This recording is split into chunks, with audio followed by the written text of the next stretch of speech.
Una vez más, sean muy bienvenidos al repaso de nuestra lección de escuela sabática. Hoy vamos a iniciar con la lección número 1 del tercer trimestre de este año 2024. Yo sé que va a ser de mucha bendición.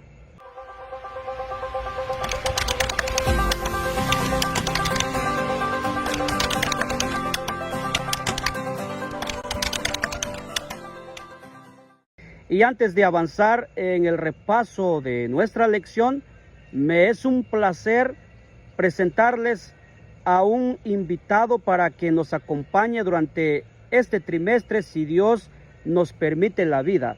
Así que, bienvenido mi querido hermano, y me gustaría que te presentes. Un saludo a todos los hermanos y amigos que van a ver este video que es acerca del repaso de nuestra lección de escuela sabática.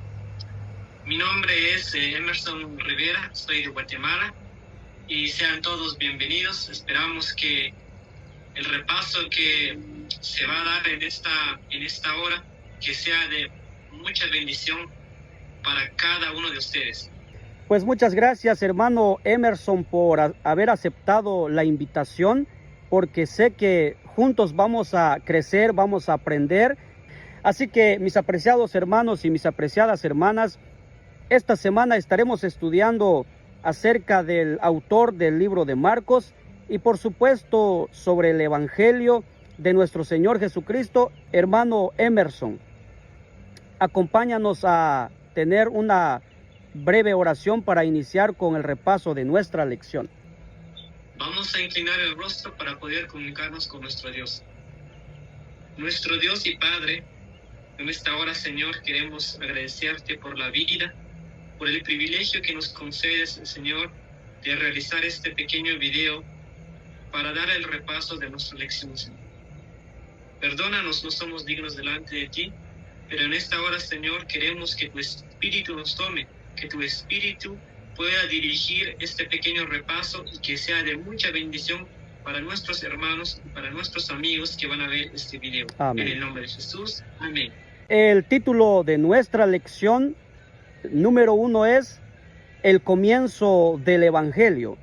Nuestro texto está en San Marcos capítulo 1, verso 14 y 15, y dice así: Después que Juan fue encarcelado, Jesús vino a Galilea predicando el evangelio del reino de Dios. Decía: el tiempo se ha cumplido, el reino de Dios está cerca. Arrepiéntanse y crean al evangelio. Ahora, hermano Emerson, ya que el libro de Marcos no nos presenta a su autor, dinos un poquito acerca de cómo es que nosotros hemos creído y aceptado de que Marcos es el autor de dicho libro. Bien, queridos amigos y hermanos, no solamente el Evangelio de Marcos no nos dice quién es el autor. De hecho, los 4 evangelios, ninguno de ellos se nos dice quién fue el autor. Como seres humanos siempre queremos saber quién es el autor. Un ejemplo: cada vez que yo voy a la librería y compro un libro, siempre me interesa quién es el autor. De igual manera, pues también la pregunta viene a nuestra mente y decimos, ¿quién será el autor del Evangelio de Marcos? Es una pregunta que nos hacemos. Y como les comentaba, ninguno de los 4 registra quién fue el autor.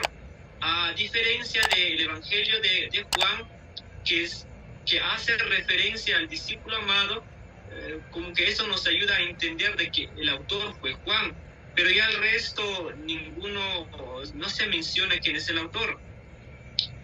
Correcto. Cuando vamos a estudiar el libro de Marcos, tradicionalmente se ha entendido también desde la Iglesia Apostólica que el autor del libro de Marcos fue Juan Marcos. Correcto. Ahora, yo sé que se nos viene otra pregunta. ¿Y quién es Juan Marcos?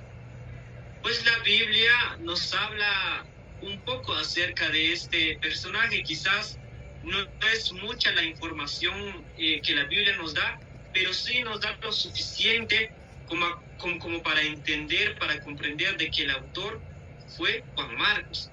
En el capítulo 12 del libro de los Hechos, ahí se habla de este personaje Juan Marcos. Quizás antes de leer este versículo, en el capítulo 12 se menciona acerca del apóstol Pedro, que fue encarcelado por causa de la palabra de Dios, pero que un ángel enviado por Dios lo liberó milagrosamente de esa cárcel.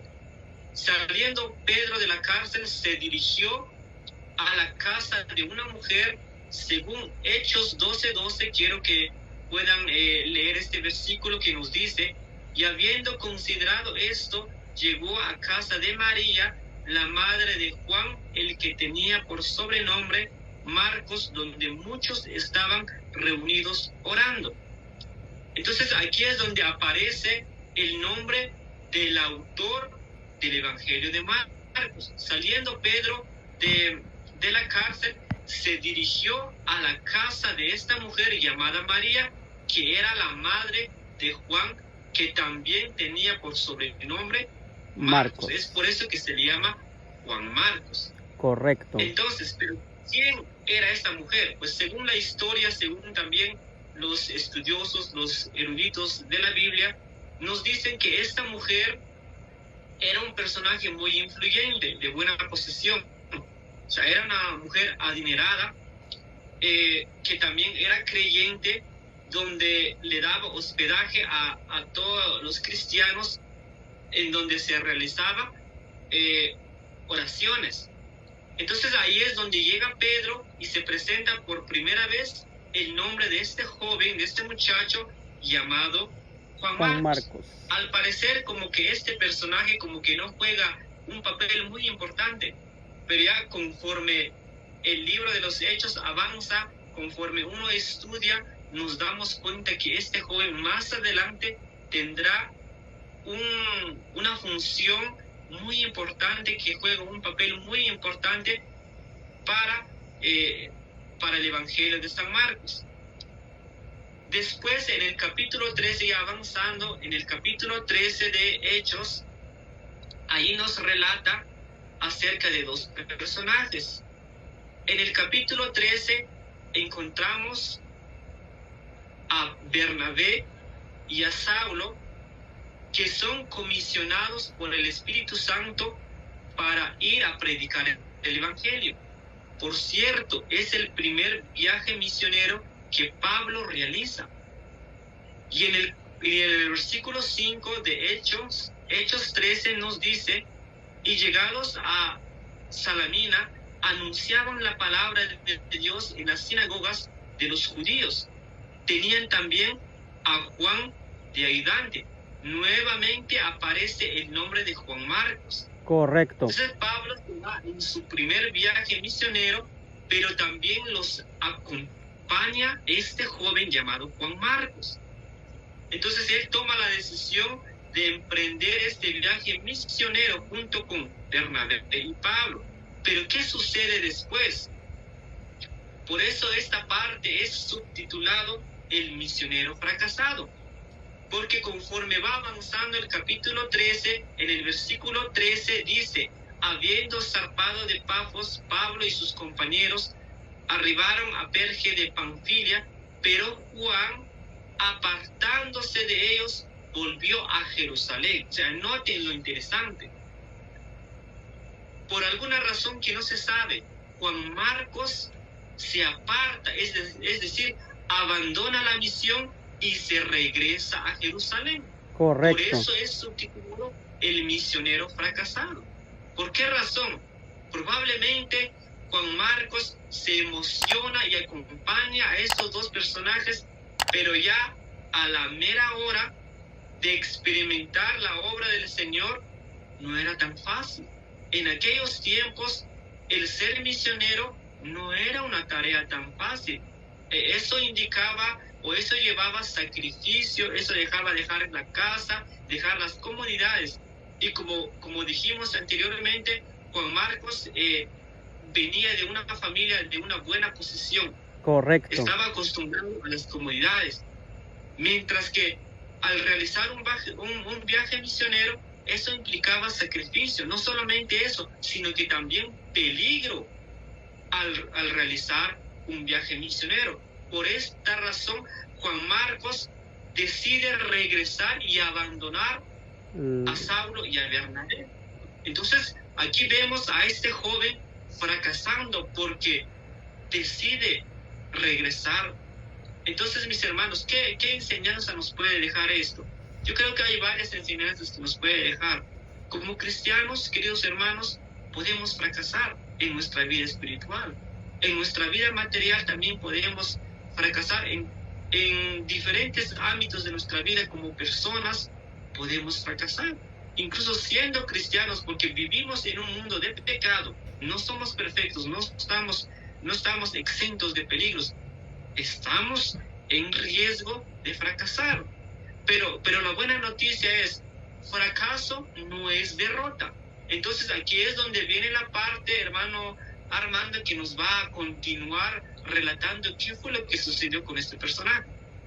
Muchas gracias, hermano Emerson. Entonces, tenemos que tener cuidado, ¿verdad que sí? De que controlar muchas veces nuestras emociones, ¿verdad? Porque a veces nos emocionamos tanto y a veces tomamos decisiones a la ligera en todas las áreas de nuestra vida, y eso muchas veces es lo que produce fracaso a nuestra vida, ¿verdad que sí?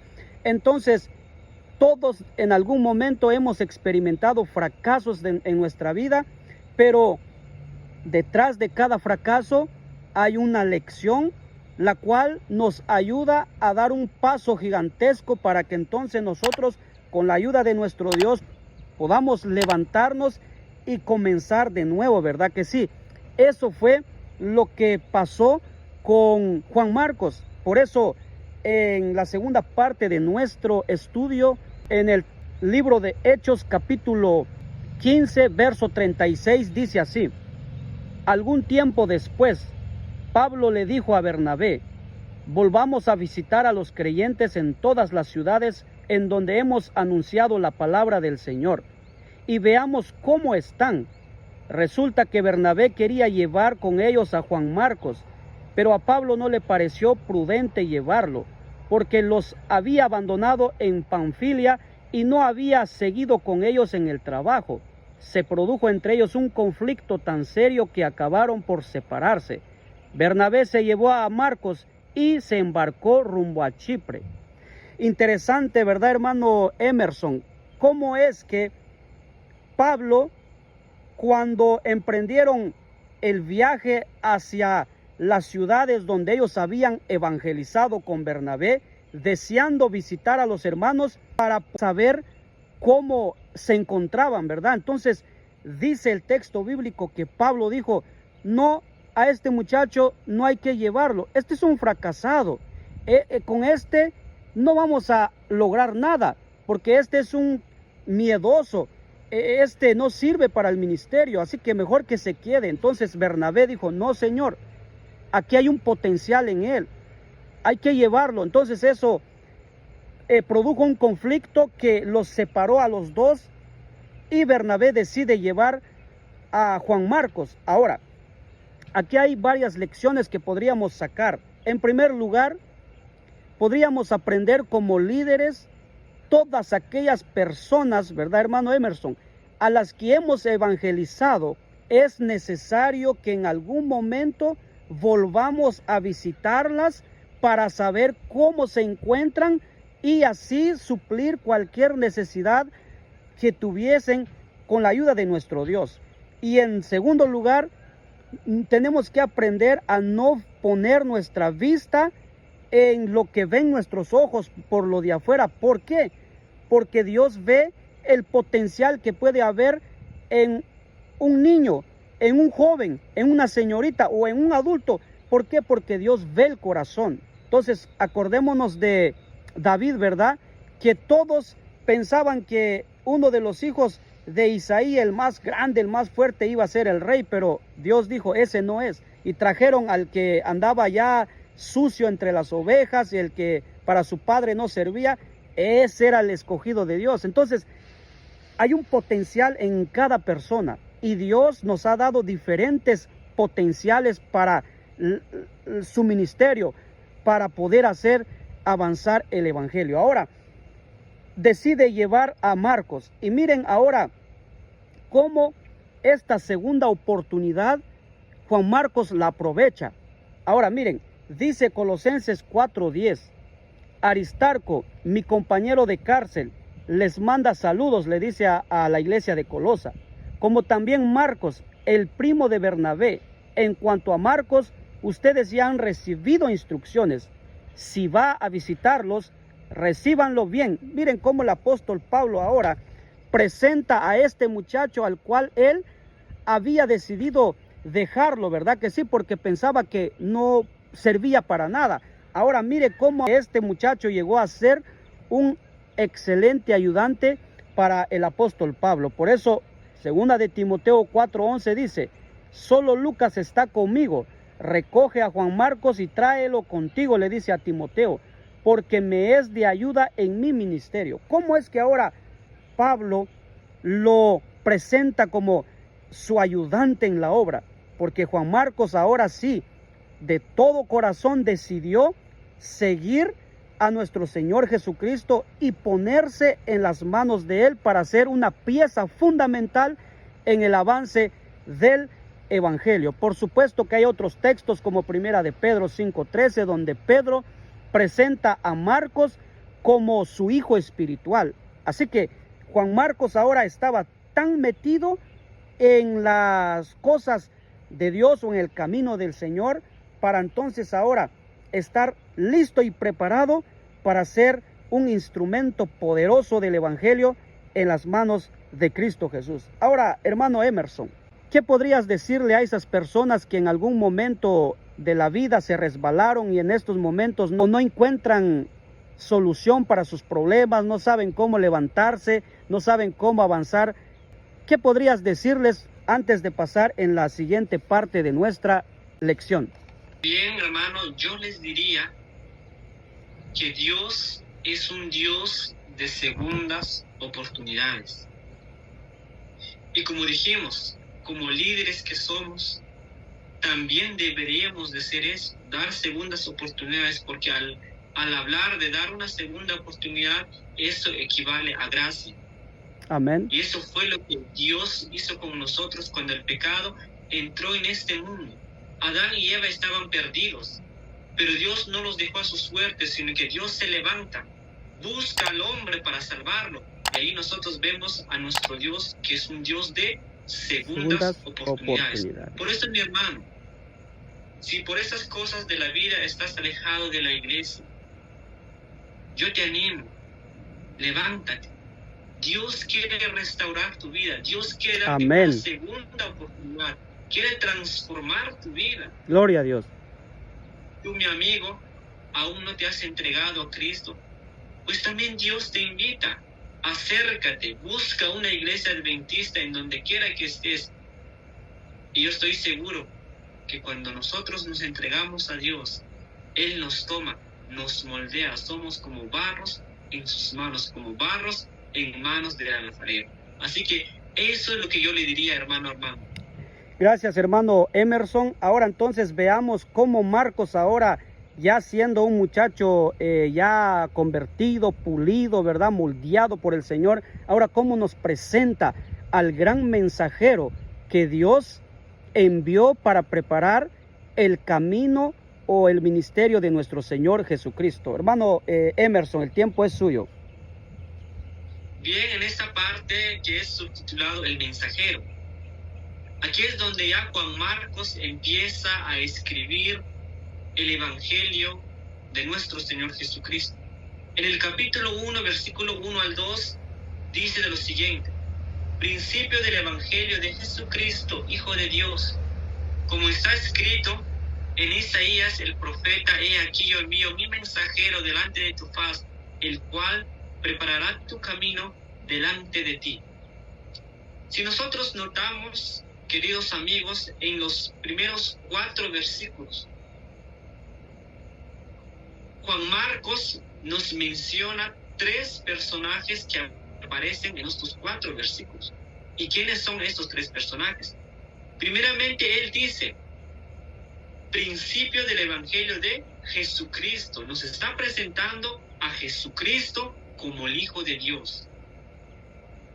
De una manera implícita, también al decir Hijo de Dios, está presentando a Dios el Padre. Y el tercer personaje que aparece ahí, amigos, es Juan el Bautista. Son 3 personajes los que encontramos aquí.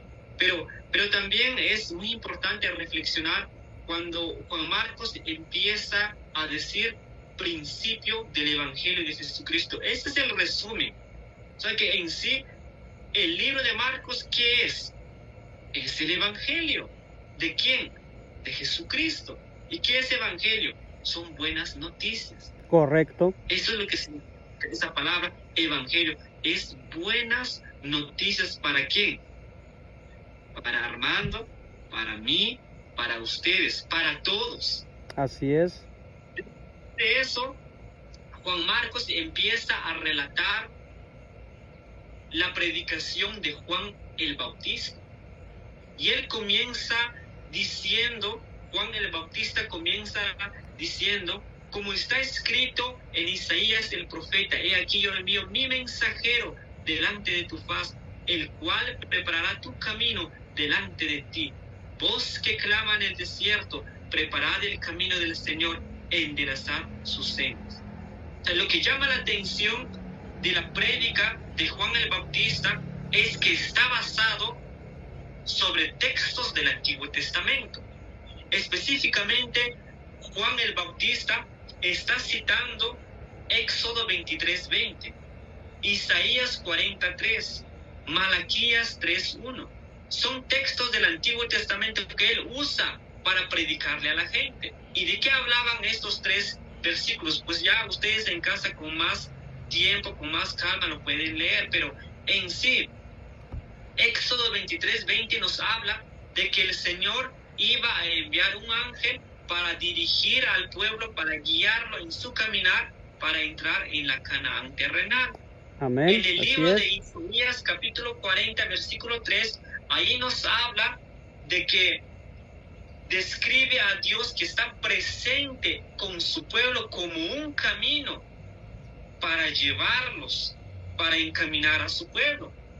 Y Malaquías aquí nos habla de que Dios iba a enviar a un mensajero que iba a preparar el camino para la venida del Señor. Entonces, en resumen, estos 3 versículos nos hablan de un viaje, de un peregrinaje. ¿Y de quién era el viaje? Es de nuestro Señor Jesucristo. Y estamos empezando este viaje con la introducción, más bien dicho, con esta primera parte de la lección, con la lección número 1. Estamos emprendiendo este viaje que más adelante, este viaje va a culminar en la cruz del Calvario, donde nuestro Señor Jesucristo muere en lugar nuestro, por amor a nosotros. Pero me llama la atención del mensaje de Juan el Bautista, hermano Armando. Es muy interesante el mensaje de Juan el Bautista. Juan el Bautista hace un llamado y él dice, arrepiéntanse para el perdón de sus pecados. O sea, me llama la atención de Juan el Bautista porque él fue enviado para preparar el camino para la primera venida de nuestro Señor Jesucristo. Y aquí yo puedo sacar varias lecciones. Como evangelistas, siempre debemos de presentar el mensaje basado en un escrito está. Así como Juan el Bautista basaba su prédica sobre textos del Antiguo Testamento. Nosotros como predicadores, como laicos, nosotros también en cada sermón, en cada prédica que demos, siempre debemos de presentar a Jesús, a Cristo crucificado, como lo dicen los apóstoles en el libro de Hechos. Aparte de eso, todos nosotros, todos los que hemos sido llamados por Dios, ahora nosotros somos mensajeros. ¿De quién? De nuestro Señor Jesucristo, para llevar el Evangelio, las buenas nuevas. Esta parte es muy interesante. Hermano Armando, no sé si tienes algo para completar en esta parte. Por supuesto que sí, ¿verdad? Juan el Bautista preparó el camino del ministerio de nuestro Señor Jesucristo, ¿verdad? E invitándole a la gente para que la gente estuviese preparada en cuanto llegara el Mesías a la cruz del Calvario, ¿verdad? Pero hubo gente que no aceptó, rechazó a Jesús. Nosotros de igual manera hemos sido llamados por el Señor para preparar a las personas para la segunda venida de nuestro Señor Jesucristo, personas arrepentidas, convertidas para el reino de los cielos, ya que hay dos caminos, el estrecho y el ancho, y Dios quiere que nosotros andemos en el angosto para que podamos alcanzar la vida eterna. Ahora, hermano Emerson, la tercera parte de nuestro estudio bajo el subtítulo El bautismo de Jesús. Dice en el libro de Marcos capítulo 1, a partir del verso 9, así: en esos días llegó Jesús de Nazaret, de Galilea, y fue bautizado por Juan en el Jordán. Enseguida, al subir del agua, Jesús vio que el cielo se abrió y que el Espíritu bajaba sobre él como una paloma. También se oyó una voz del cielo que decía: tú eres mi Hijo amado, estoy muy complacido contigo. Enseguida el Espíritu lo impulsó al desierto y ahí fue tentado por Satanás durante 40 días. Estaba entre las fieras y los ángeles le servían. Ahora, hermano Emerson, aquí hay muchas cosas que resaltar. En primer lugar, aquí Marcos nos está presentando a las tres personas de la deidad presentes en el bautismo de nuestro Señor Jesucristo. De hecho, en ese momento Jesús estaba siendo ungido, apartado. Más adelante lo vamos a ver, pero ahí se presenta al Hijo y se oyó una voz, la voz del Padre, y el Espíritu desciende sobre Jesucristo.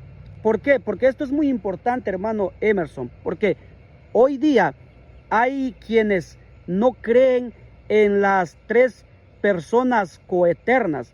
Hay quienes dicen que solamente existe el Padre como Dios único, todopoderoso, y que Jesucristo fue un simple hombre que estuvo dispuesto a servirle a Dios, que estuvo dispuesto a llegar a la cruz, y el Espíritu Santo es simplemente la presencia de Dios y que es una fuerza simplemente, una energía. Por eso es tan importante ver aquí que los tres estaban presentes, Padre, Hijo y Espíritu Santo. Ahora, esto es muy importante ver cómo el Espíritu Santo dice que llevó a Jesús al desierto para ser tentado. Ahora, no podemos pensar cómo es que el Espíritu Santo nos expone a tentaciones. Definitivamente no es así. Lo que nos está queriendo decir el texto bíblico es que Jesús, en ese momento de su bautismo, fue lleno con el poder, la plenitud del Espíritu Santo, y cuando fue al desierto estaba con la plenitud del Espíritu para poder enfrentar a Satanás y poder vencerlo. Recordemos que Jesús fue divino, pero también fue humano. Por eso es que en el texto bíblico a Jesús se presenta como el Hijo de Dios, o Jesucristo el Hijo de Dios, el Cristo, el Mesías que esperaba el pueblo, el que los iba a salvar del pecado. Ahora, dice el texto bíblico, el versículo 7, predicaba de esta manera: después de mí viene uno más poderoso que yo, ni siquiera merezco agacharme para desatar la correa de sus sandalias, dice Juan el Bautista. Aquí presenta a Jesús como Dios todopoderoso, como divino, pero en cuanto a él fue llevado al desierto y cuando fue bautizado, eso nos quiere decir que él como hombre se bautizó y fue tentado como hombre, como nosotros. Por eso es que en el día de su bautismo, nuestro Señor Jesucristo ahí pues estaba ya siendo apartado para entonces dar inicio a su ministerio. Esto es maravilloso, ¿verdad que sí, hermano Emerson? ¿Quisieras agregar algo más en cuanto a esta parte antes de pasar a la última parte de nuestro estudio de esta semana? Sí, hermano Armando, es interesante cuando Marcos presenta tanto lo divino y lo humano acerca de nuestro Señor Jesucristo.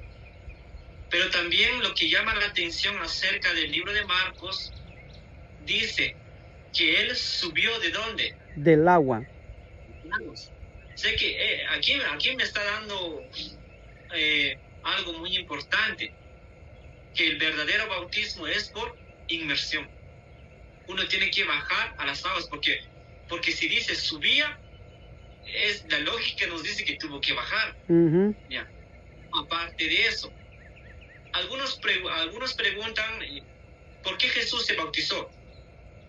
Si él no era pecador. O sea, los evangelios, tanto toda la Biblia como Pablo nos dice que él no cometió pecado. Así es. En primer lugar, él se bautizó para darnos un ejemplo.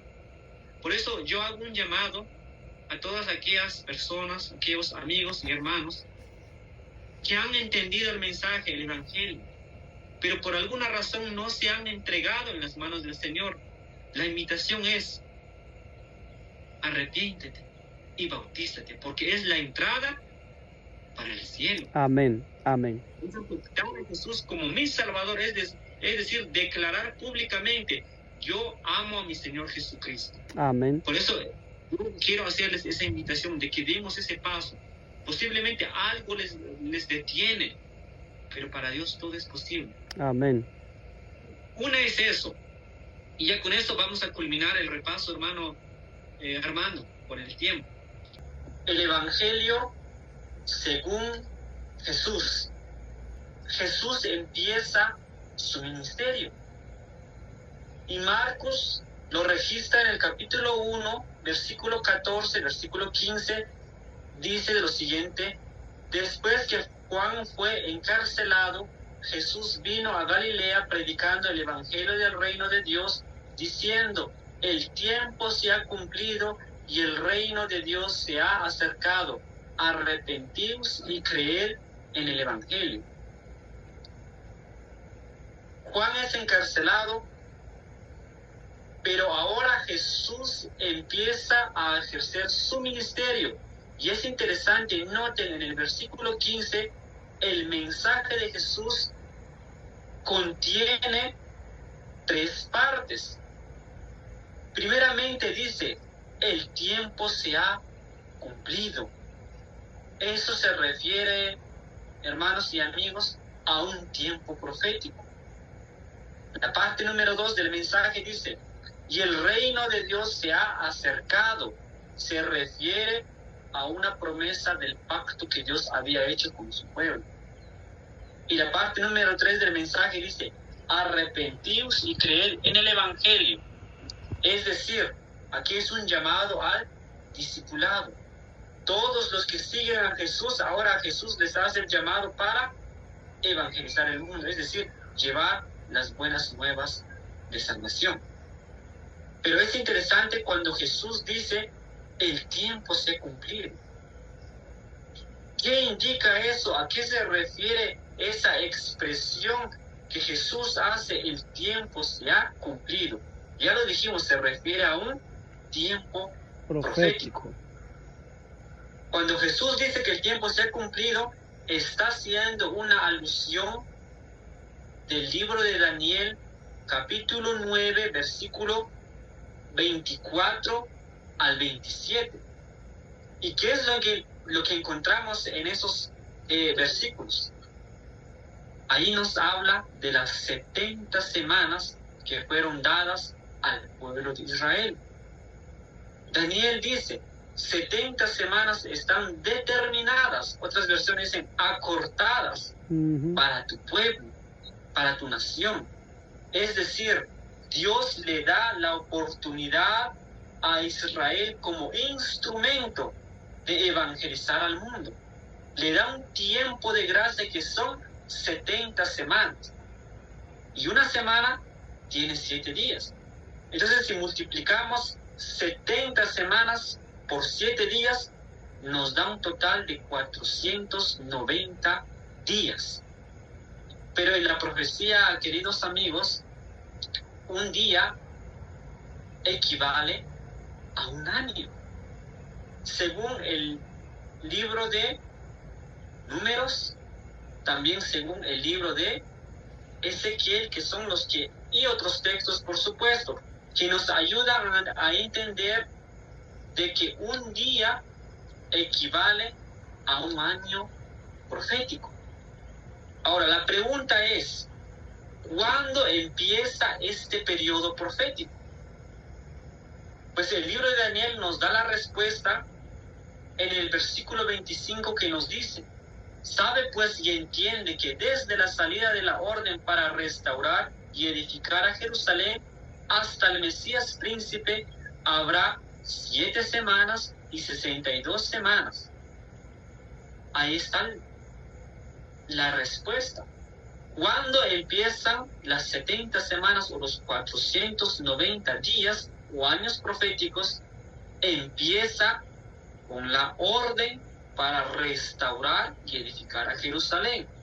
Recordemos que en el tiempo de Daniel, Jerusalén estaba asolado, no había templo.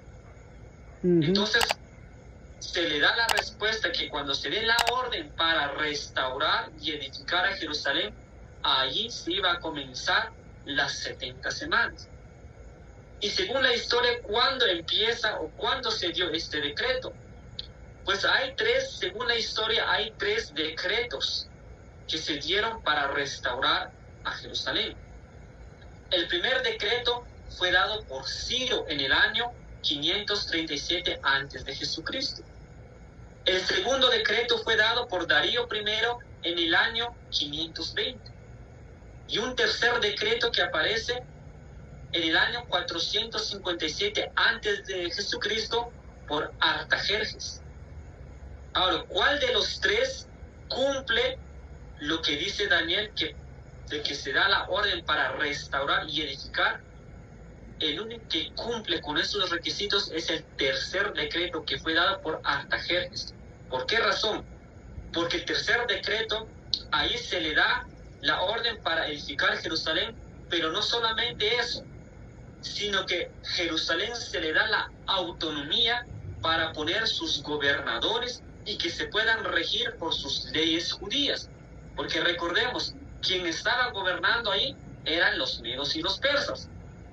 Pero al pueblo de Israel se le da la autonomía para que pusieran sus gobernadores y que pudieran también regirse por sus leyes que Dios les había dado.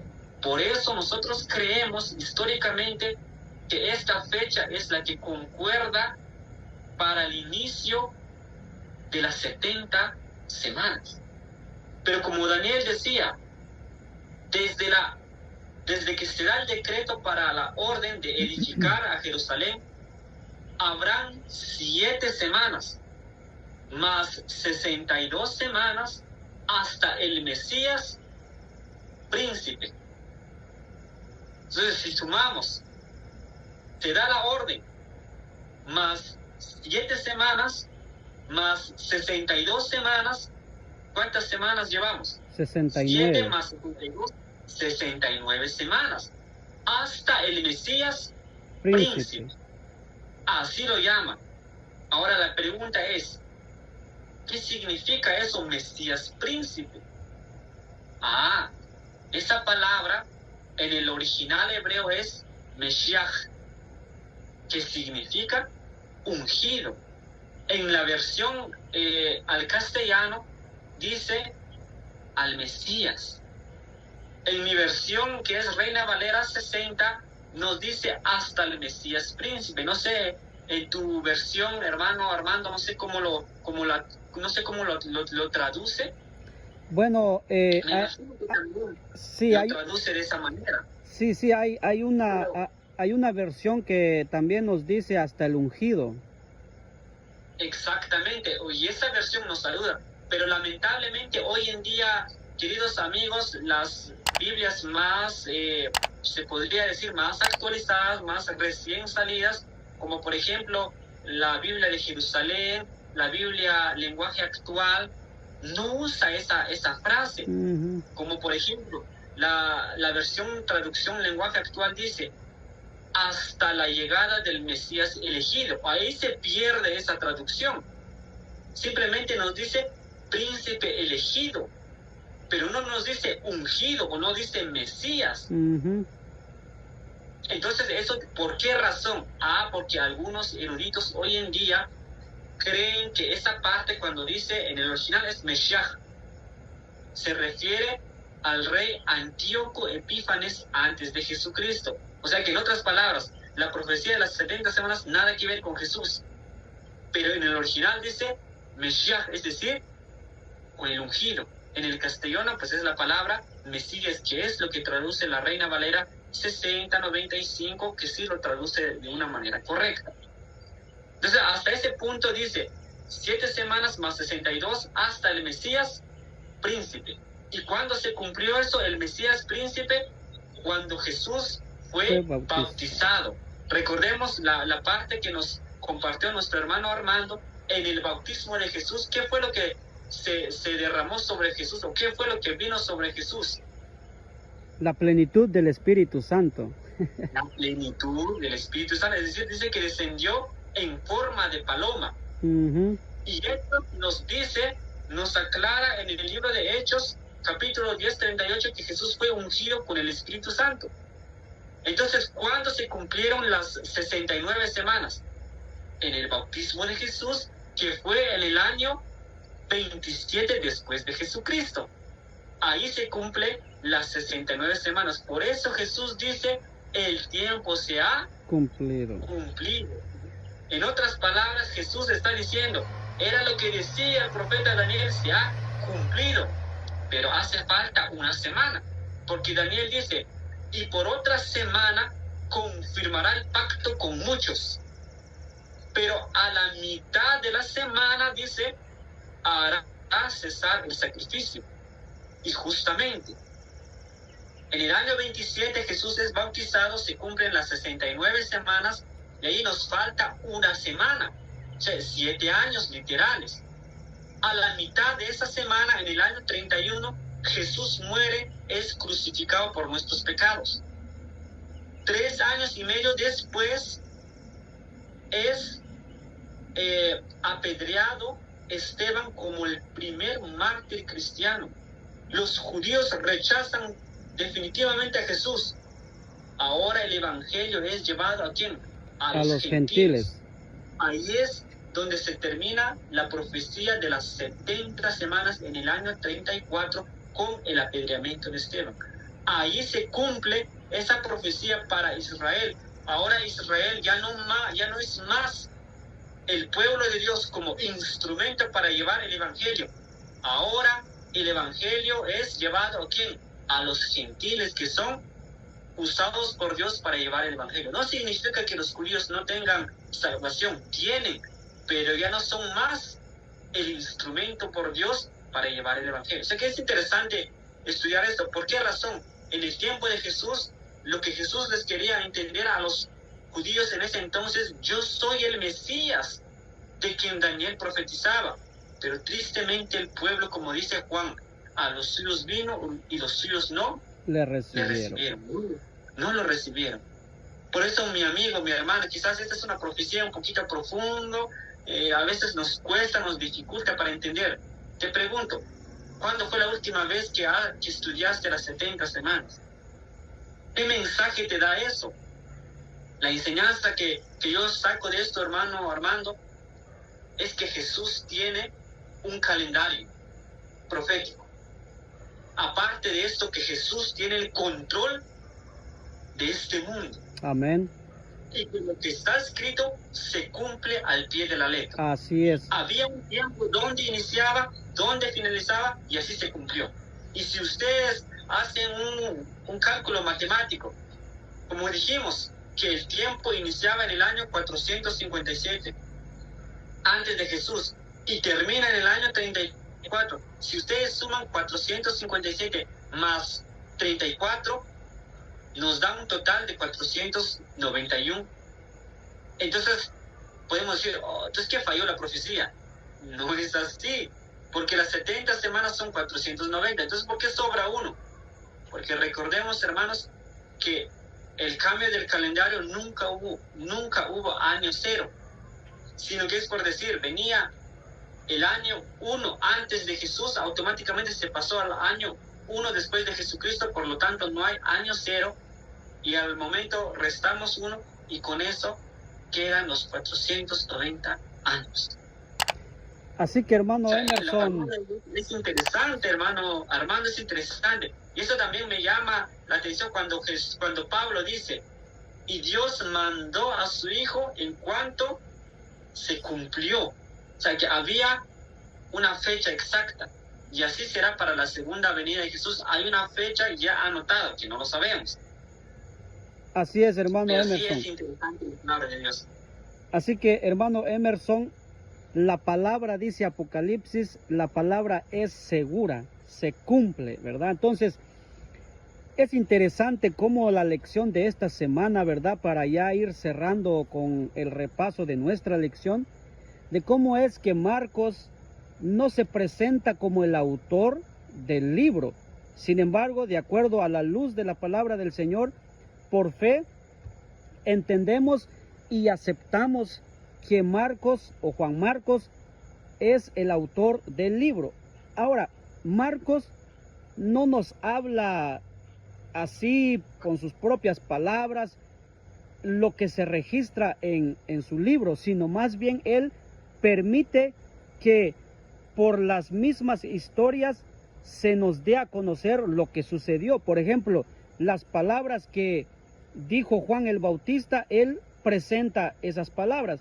Las palabras que dijo nuestro Señor Jesucristo, él las presenta. O sea, él habla poco, pero resalta mucho lo que ocurrió en ese entonces. Ahora, lo que hemos aprendido de Marcos es que, aunque en algún momento hemos fracasado, o si en algún momento llegásemos a fracasar, recordemos que Dios no quiere hijos fracasados y que se queden ahí toda la vida fracasados y hasta morir. Dios les da una segunda oportunidad y los levanta, los restaura, y por supuesto con la ayuda del Espíritu Santo podemos crecer, podemos salir adelante, podemos lograr que se restaure nuestro hogar, la vida de nuestros hijos, nuestra iglesia, nuestras empresas, si tenemos, o sea, en todas las áreas de nuestra vida Dios puede obrar y puede restaurarnos, siempre y cuando que nosotros aceptemos que Dios obre a nuestro favor. Ahora, ¿para qué es que Dios nos da una segunda oportunidad? Es para que nosotros pues seamos instrumentos poderosos en las manos de Él. Por eso que todo lo que Él nos da en esta vida hay que ponerlo a disposición del Señor para que su evangelio siga avanzando, así como lo hizo Juan el Bautista y como lo hizo nuestro Señor Jesucristo. Hermano Emerson, antes de terminar, ¿quisieras dar unas últimas palabras? Sí, hermano, primeramente pues agradecer a Dios por la oportunidad que todavía tenemos, ese privilegio de llevar las buenas nuevas. Mi amigo, mi hermano, Dios nos ama. Dios desea lo mejor para nuestra vida. Así que acepta a Jesús como tu Salvador, ya que el reino se ha acercado. Amén. Dios quiere hijos triunfadores. Amén. Dios quiere hijos que sean triunfadores, victoriosos sobre el mal. Amén. Y si se puede, con la ayuda de Dios se puede. Así Amén. que, mis amigos, pues queremos que este repaso sea de bendición para ustedes, pero también queremos que lo compartan. Amén. Eso es lo más importante para que llegue a más personas, que las buenas nuevas se expandan.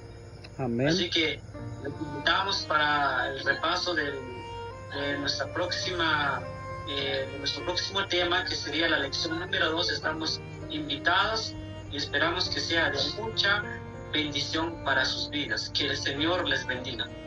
Así que muchísimas gracias, hermano Emerson, por haberme acompañado en el repaso de nuestra lección, y a ustedes, mis apreciados hermanos y hermanas, donde quiera que vean este video, igual de todo corazón, muchísimas gracias por quedarse hasta el final de este hermoso estudio. Pero no se olviden apoyarnos con su like, porque por cada like que ustedes le dan a nuestro video, el algoritmo de YouTube hace que este video llegue a más personas. Y cada comentario, pues también eso ayuda, y por cada compartir también eso ayuda a que no solamente llegue a más personas, sino que pueda crecer nuestro canal. Y a usted, mi apreciado hermano, hermana, amigo y amiga que está aquí por primera vez, no se olvide suscribirse para que forme parte de nuestra familia espiritual. Y no cuesta nada, solamente oprimir ese botoncito donde dice suscribirse, activar la campanita de notificación para que usted sea el primero o la primera en ver y escuchar nuestro próximo tema. Así que muchísimas gracias, que Dios les bendiga, que Dios los acompañe y que Dios pueda hacer prosperar todo lo que toque en sus manos durante esta semana.